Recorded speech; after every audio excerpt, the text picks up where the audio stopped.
नमस्कार, कैसे हैं आप लोग? आज हम बात करेंगे राज्य के नीति निदेशक तत्व की। इससे पहले हमने फंडामेंटल राइट कंप्लीट कर लिए हैं, मौलिक अधिकार पूरे पढ़ चुके हैं हम। और आज हम पढ़ने वाले हैं राज्य के नीति निदेशक तत्व, जिन्हें इंग्लिश में कहते हैं directive principle of state policy. कई बार शॉर्ट ट्रिक डीपीएसपी के नाम से भी इसे जाना जाता है। तो ये तो हम पढ़ेंगे और मैं पूरी कोशिश करूंगा कि इसे आज एक ही वीडियो में कंप्लीट कर दिया जाए। और ये इतना महत्वपूर्ण बन जाता है यहाँ से, चाहे तो वो लेखपाल की वैकेंसी हो, चाहे स्टेट लोक सेवा आयोग की हो या यूपीएससी की हो, यहाँ से प्रश्न बनने की संभावनाएं रहती ही हैं। और कभी कभी आपके धैर्य की परीक्षा भी होती है, क्योंकि मुझे लगता नहीं कि आपका धैर्य इतना ताकतवर है कि आप जो है इन वीडियो को कंप्लीट टाइम तक देख पा रहे हो। लॉकडाउन की स्थिति बनी हुई है और पढ़ाई में आपका मन लग रहा है नहीं लग रहा है, लेकिन आपको बता देता हूं मैं, जून के मंथ से आपकी एग्जाम डेट आनी शुरू हो सकती है। जो भी एग्जाम पोस्टपोन्ड हैं, जो भी एग्जाम होने वाले थे या जो भी वैकेंसीज निकलने वाली थी, जून के महीने से शायद वो प्रोसेस शुरू हो जाए। तो थोड़ा अपना आप धैर्य भी बना के रखिए और पढ़ाई को भी कंटिन्यू रखिए, ठीक है। और ये पढ़ाई आप कंटिन्यू रखोगे तो आने वाले जो भी परीक्षाएं हैं उनमें अच्छा प्रदर्शन करोगे। और मैं कई बार कोशिश करता हूं कि आपको ऐसा पढ़ाऊं कि आपके समझ में आसानी से आ जाए। कोशिश यही रहती है। आज उसी क्रम में मैं आपको ये समझाने की भरपूर कोशिश करूंगा कि जो राज्य के नीति निदेशक तत्व हैं आखिर वो क्या है। तो आप थोड़ा समझिएगा और वीडियो को भी लास्ट तक देखने की कोशिश करिएगा, तब आपको अच्छे से और समझ में आएगा। और थोड़ा धैर्य बना के रखो, ये आप ही के फायदे के लिए है। और कोशिश हमारी यही है, मेरी भी और भी बहुत से टीचर हैं जो पढ़ाते हैं, कि आप लोग ज्यादा से ज्यादा सीखो। क्योंकि जो एग्जाम आजकल हो रहे हैं, जो भी एग्जाम पेपर बन रहे हैं, आप देख रहे हैं कि उसमें सब डीपली पूछा जा रहा है। मैं चाहूं तो आपको ये जो राज्य के नीति निदेशक तत्व में आपको बस एक लाइन में कंप्लीट कर दे जाए कि ये नीति निदेशक तत्व है और इनमें ये प्रावधान है। लेकिन इनके जो डीपली, जो इनके क्लोज सब क्लोज के बारे में पूछा जा रहा है, वहां से प्रश्न बनने की संभावनाएं बहुत हैं। तो थोड़ा आप धैर्य सॉरी तो थोड़ा आप धैर्य बना के रखो। तो शुरू करते हैं राज्य के नीति निदेशक तत्व। सबसे पहला प्रश्न कि राज्य के नीति निदेशक तत्व संविधान के किस भाग में है? तो राज्य के नीति निदेशक तत्व संविधान के भाग 4 में है। किस अनुच्छेद से है? आर्टिकल 36 से 51 तक। अनुच्छेद 36 से 51 तक राज्य के नीति निदेशक तत्वों के बारे में बताया गया है। 51 का भी है जिसमें हम फंडामेंटल ड्यूटीज पढ़ते हैं, मूल कर्तव्य। लेकिन आज हम सिर्फ राज्य के नीति निदेशक तत्वों की बात करेंगे, जो आर्टिकल 36 से 51 तक है। कई बार यहां से प्रश्न बनता है कि किस अनुच्छेद से किस अनुच्छेद तक राज्य के नीति निदेशक तत्व हैं? आर्टिकल 36 से 51 तक। क्लियर है? भाग 4 में है संविधान के, ये भी क्लियर है। इससे पहले हमने मौलिक अधिकार पढ़े, ये भी क्लियर है। तो मौलिक अधिकार और राज्य के नीति निदेशक तत्वों में डिफरेंट क्या है, अंतर क्या है? तो इसके बारे में मैं आपको एक बात और बता देता हूं, तो आप ये जानिए कि अंतर क्या है। पहली बात, राज्य के नीति निदेशक तत्व न्यायालय में परिवर्तनीय नहीं है, जबकि फंडामेंटल राइट न्यायालय में परिवर्तनीय है। मतलब न्यायालय मूल अधिकारों को तो लागू करवा सकता है, लेकिन राज्य के नीति निदेशक तत्व न्यायालय द्वारा लागू नहीं किए जा सकते। ये राज्य का एक कर्तव्य है कि वो कोई भी विधि या कानून बनाते वक्त इन्हें शामिल करे। तो राज्य के नीति निदेशक तत्व की जो खास बात है और मौलिक अधिकारों की जो खास बात है, वो मैंने आपको बताई कि उन्हें तो न्यायालय द्वारा लागू करवाया जा सकता है, मौलिक अधिकारों को न्यायालय द्वारा लागू करवाया जा सकता है, लेकिन राज्य के नीति निदेशक तत्वों को न्यायालय द्वारा लागू नहीं करवाया जा सकता। अर्थात इन्हें वैधानिक शक्ति प्राप्त नहीं है। राज्य के नीति निदेशक तत्वों को वैधानिक शक्ति प्राप्त नहीं है।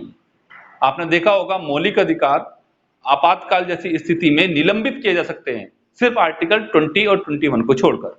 जो आर्टिकल, मैं इधर लिख देता हूं, जो आर्टिकल 20 और 21 है, इसे छोड़कर मौलिक अधिकार आपातकाल में निलंबित किए जा सकते हैं। लेकिन राज्य के नीति निदेशक तत्व आपातकाल जैसी स्थिति में निलंबित नहीं किए जा सकते। राज्य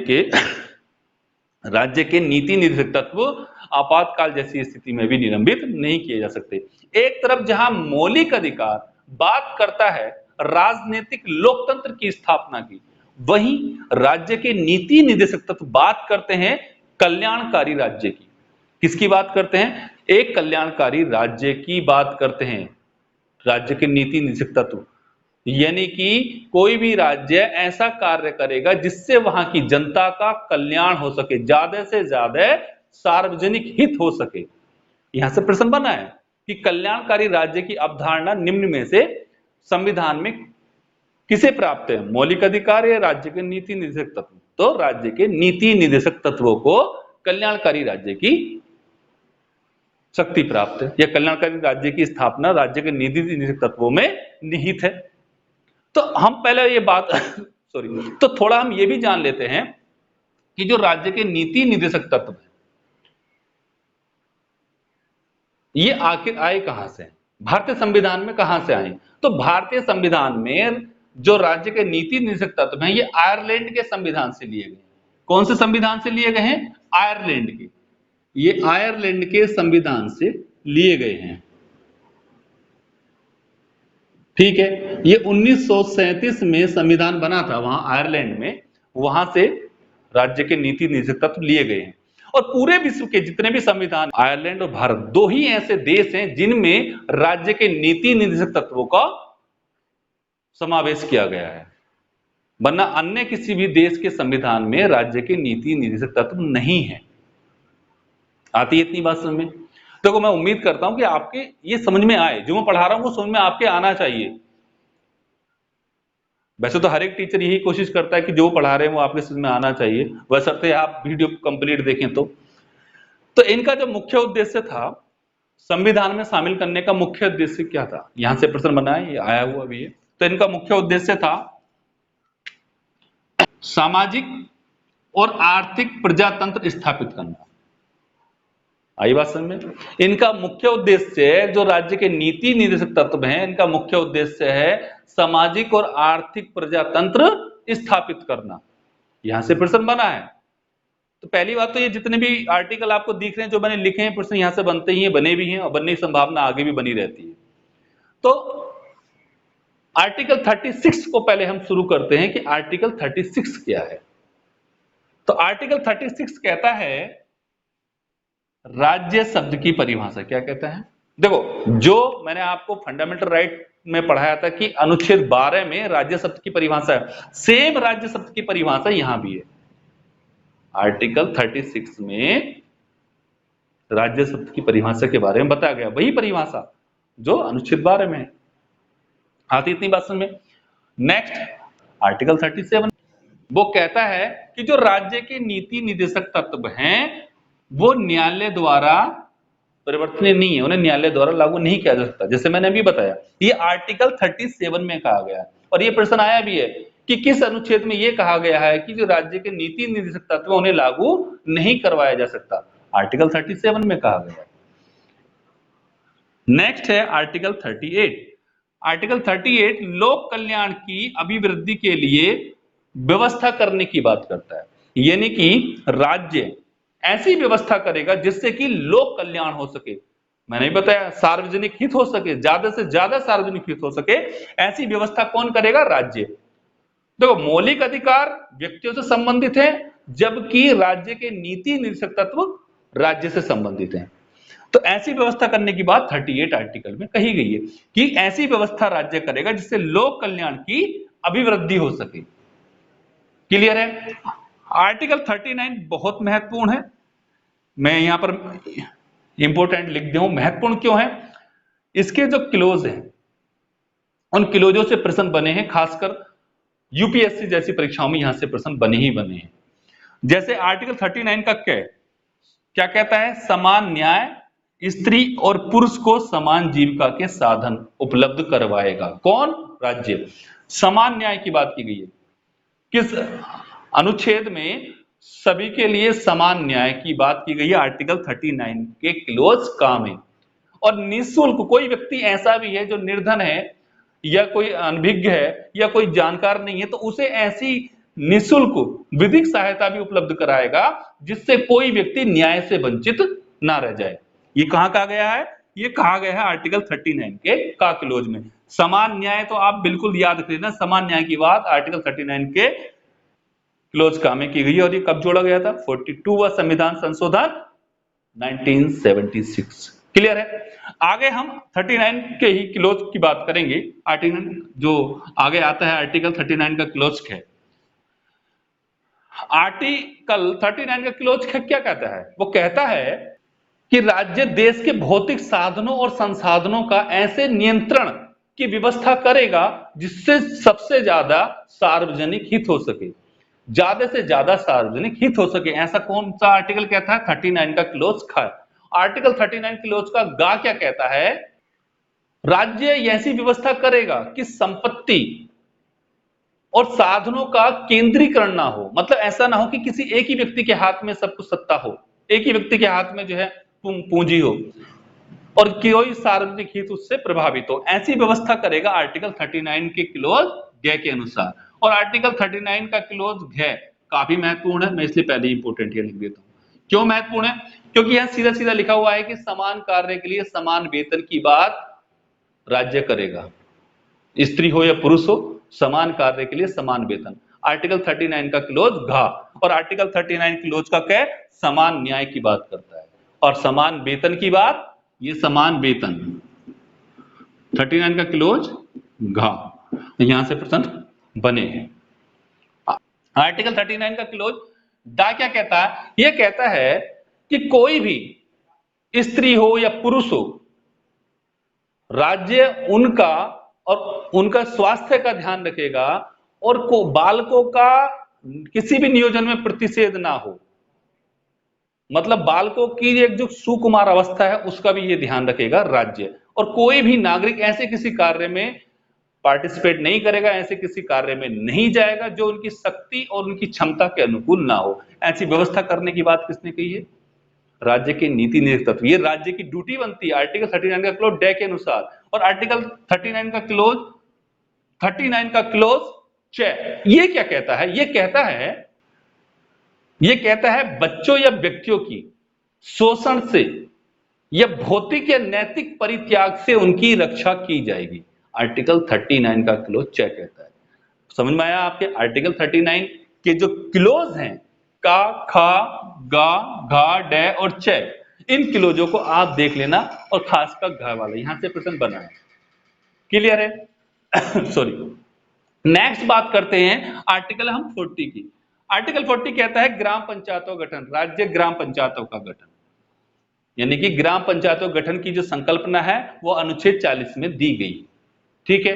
अनुच्छेद 41 कहता है काम, शिक्षा और लोक सहायता पाने का अधिकार, यानी कि प्रत्येक नागरिक को राज्य ऐसी व्यवस्था करेगा कि वो काम पा सकता है, शिक्षा पा सकता है, लोक सहायता पा सकता है। आपने देखा होगा जो मनरेगा 2 फरवरी 2006 को शुरू हुआ था, उसके अंतर्गत कुछ व्यक्तियों को काम मिलता है। वहीं आर्टिकल 42 क्या कहता है? स्त्रियों को प्रसूति सहायता। देखो यहां पर कुछ मानवोचित दशाओं का भी वर्णन है, लेकिन यहां से प्रश्न यह बन जाता है कि स्त्रियों को जो मैटरनिटी लीव है वो किस आर्टिकल में है? तो 42 में है। आपको पता होगा वर्तमान में कितनी प्रसूति मतलब जो अवकाश मिलता है, यहां पर सहायता से संबंधित आपको देखा होगा कुछ धनराशि भी है और साथ में कुछ अवकाश जो खासकर जो गवर्नमेंट जो सरकारी नौकरी कर रही हैं कुछ महिलाएं, उनके लिए यहां पर अवकाश की बात भी की गई आर्टिकल 42 के तहत। उसमें कितने दिन के अवकाश की बात है? वर्तमान में यदि कोई महिला सरकारी जॉब पर है तो उसे 6 मंथ यानी कि 26 वीक का यहां पर अवकाश मिलता है। ये भी उसकी प्रसूति सहायता में आता है। ठीक है। और आर्टिकल 43 क्या कहता है?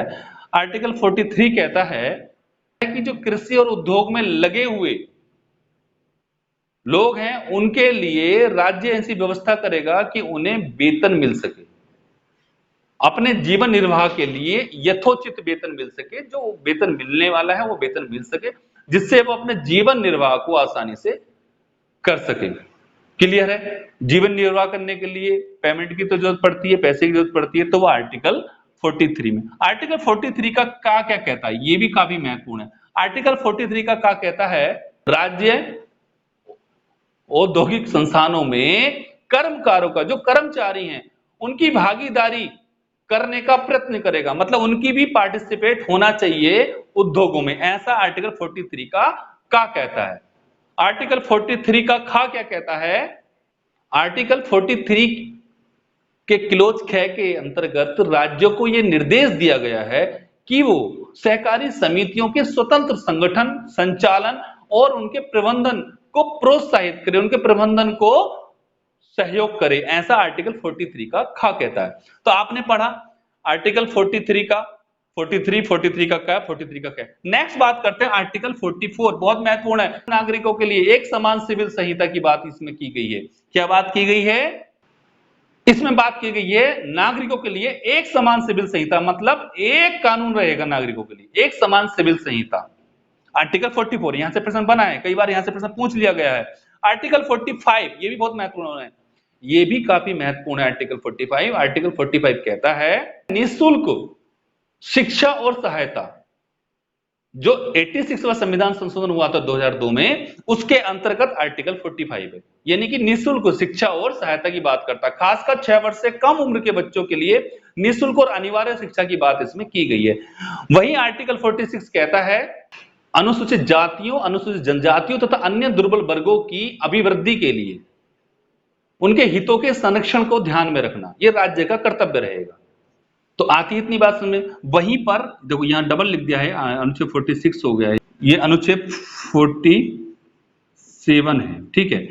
आर्टिकल 47 क्या कहता है? आर्टिकल 47 कहता है, ये कहता है कि राज्य का ये कर्तव्य होगा कि वह लोगों का जीवन स्तर, उनका पोषाहार स्तर को ऊंचा रखे, ये भी राज्य कर्तव्य है, और आपका लोक स्वास्थ्य का ध्यान रखे। अभी आप देख रहे होंगे जो लॉकडाउन चला हुआ है कोविड-19 की वजह से, कितने लोगों के स्वास्थ्य का ध्यान रखा जा रहा है, तो ये राज्य का कर्तव्य है, ठीक है। वही आर्टिकल 48 बोलता है, देखो ये आर्टिकल 48 और 48 के अलग अलग है, 48 अलग है, 48 का क्लोज का अलग है, ठीक है। ये आप थोड़ा समझ लेना, 48 का क्लोज का अलग है। तो आर्टिकल 48 कहता है कि राज्य ऐसी व्यवस्था करेगा जो कृषि और पशुपालन का संगठन हो सके। तो कृषि और पशुपालन का संगठन करने की बात की गई है, कहां? आर्टिकल 48 में। आपने देखा होगा कि जो इतिहास में आपने पढ़ा होगा अलाउद्दीन खिलजी के बारे में, कि उसने चरई कर, घरई कर ये जो लगाए थे, जो दुधारू पशुओं पर लगाया था, ठीक है। आपको ध्यान आ रहा है कुछ उधर? इतिहास की मैं बात कर रहा हूं, खैर छोड़ेगा, anyway leave this point. Article 48 यानी कि राज्य ऐसी बात करेगा जिससे पशुओं का संगठन हो सके, पशु पालने में और ऐसी व्यवस्था करेगा, ठीक है। वही आर्टिकल 48 का क्या कहता है? ये कहता है पर्यावरण का संरक्षण और संवर्धन तथा वन्य जीवों की रक्षा करने की बात की गई आर्टिकल 48 के काम है। आई बात समझ में? ये काफी महत्वपूर्ण है, वन्य जीव के संरक्षण की बात। आर्टिकल 49 क्या कहता है? आर्टिकल 49 कहता है राष्ट्रीय महत्व की संस्मारक या विरासत की जो चीजें हैं, विरासत के जो स्थल हैं, उनकी सुरक्षा की जिम्मेदारी किसकी है? राज्य की है। कौन से आर्टिकल के? 49। बहुत महत्वपूर्ण है, यहां से प्रश्न बना है कि जो सांस्कृतिक या विरासतीय स्थल स्मारक है, उनकी रक्षा की बात किस अनुच्छेद में? आर्टिकल 49। यहां से प्रश्न पूछा गया, ठीक है। सॉरी, आर्टिकल 50 डायरेक्ट आते हैं 50 पर। आर्टिकल 50 भी ये कहता है कि कार्यपालिका का न्यायपालिका से पृथक्करण, मतलब जो कार्यपालिका है वह न्यायपालिका से अलग रहेगी, जुडिशरी अलग है, और ना ही कार्यपालिका का न्यायपालिका पर नियंत्रण होगा। न्यायपालिका हमारे भारत में एकीकृत न्यायपालिका जो फ्री है, स्वतंत्र है, हमारे भारत में न्यायपालिका स्वतंत्र है। और आर्टिकल 51 कहता है अंतरराष्ट्रीय सुरक्षा की बात करता है, अंतरराष्ट्रीय शांति की बात करता है, अंतरराष्ट्रीय संधियों की बात करता है। आर्टिकल 51 यानी कि अंतरराष्ट्रीय जो भी शांति सुरक्षा है उसकी अभिवृद्धि के लिए राज्य का ये कर्तव्य है, और राज्य ऐसे कदम उठाएगा। तो ये थे आर्टिकल 36 से लेकर 51 तक जो आपने पढ़े, और मैं उम्मीद करता हूं ये आपके समझ में आए होंगे। और इन्हें अगर आप एक या दो बार ज्यादा नहीं, अगर आप एक बार भी इस वीडियो को पूरी कंप्लीट देख लोगे तो राज्य के नीति निदेशकता तो आपके समझ में आ जाएंगे। तो आज इतना ही, मिलते हैं नेक्स्ट वीडियो में। और मुझे लगता है मैं आपको काफी डिटेल में पढ़ाता हूं। मैं कुछ वीडियो खासकर राष्ट्रपति जी के बारे में जब मैं पढ़ाऊंगा तो वो वीडियो मेरी दो प्रकार की होगी, एक तो वो जो डिटेल में रहेगी, एक वो जो बहुत शॉर्ट में रहेगी। तो मैं देखता हूं कि आप कौन सी वीडियो पसंद करते हैं।